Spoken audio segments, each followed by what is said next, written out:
රතු කාර් පොඩ්ඩා.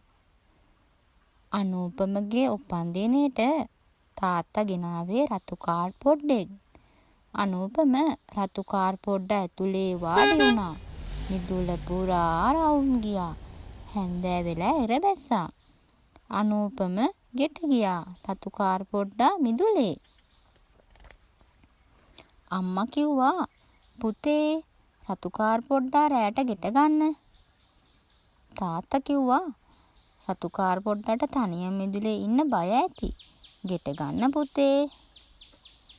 තාත්තා කිව්වත් අම්මා කිව්වත් අනූපම රතු කාර් පොඩ්ඩා හැන්දෑවට ගෙට ගත්තේ නෑ. රතු කාර් පොඩ්ඩා කළුවරට බයයි. මම කළුවරට බයයි. කවුරු හරි එන්න කියමින් රතු කාර් පොඩ්ඩා අඬන්න පටන් ගත්තා. මේ ඇඬිල්ල ඇහුණා ඒ ළඟ තිබුණු අඹ ගහට. කවුද ඔය අඬන්නේ? අඹ ගහ ඇහුවා. මම රතු කාර් පොඩ්ඩා. මම කළුවරට බයයි. බය වෙන්න එපා පොඩ්ඩෝ. මම උදව් කරන්නම් කියලා අඹ ගහ අතු දෙකක් බිමට පහත් කළා. රතු කාර් පොඩ්ඩා අඹ ගහ උඩට උස්සලා ගත්තා. දැන් බය නැතුව ඉන්න. අඹ ගහ කිව්වා. මම ළඟනේ. රතු කාර් පොඩ්ඩා අඹ ගහ උඩ බය නැතුව නිදාගත්තා. පසුවදාට එළි වුණා. ඉර පෑවුවා. එළිය වැටුණා. අනූපම මිදුලට ගියා. කෝ මගේ රතු කාර් පොඩ්ඩා මිදුලේ නෑ. මගේ රතු කාර් පොඩ්ඩා මිදුලේ නෑ. කවුද අරන් ගිහින් කියලා අනූපම හොඳටම ඇඬුවා. මම රතු කාර් පොඩ්ඩට ආදරෙයි. මට රතු කාර් පොඩ්ඩා ඕනෑ. අනූපම වටපිට බලමින් තවත් ඇඬුවා.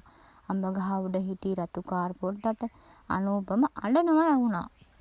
ඇහිලා දුක හිතුණා. රතු කාර් පොඩ්ඩා හිතුවා මාව මිදුලේ කළුවරේ තනි කළාට අනූපම මට ආදරෙයි. යන්න ඕනෑ පහලට. රතු කාර් පොඩ්ඩා සුරූස් ගහලා පහළට ඉස්සා ගියා. රතු කාර් පොඩ්ඩා දැක්ක ගමන් අනූපම පුදුම වුණා. සතුටු වුණා, සිනාසුණා. මෙන්න මම ආවා. රතු කාර් පොඩ්ඩා නලාව නාද කළා. මට සමා වෙන්න රතු කාර් පොඩ්ඩෝ. ඊට පස්සේ මම හැමදාම හවසට ගෙට යන්නේ රතු කාර් පොඩ්ඩත් එක්කමයි. අනූපම කිව්වා. එහෙම තමයි හොඳ කියලා රතු කාර් පොඩ්ඩා නලාව නාද කළා.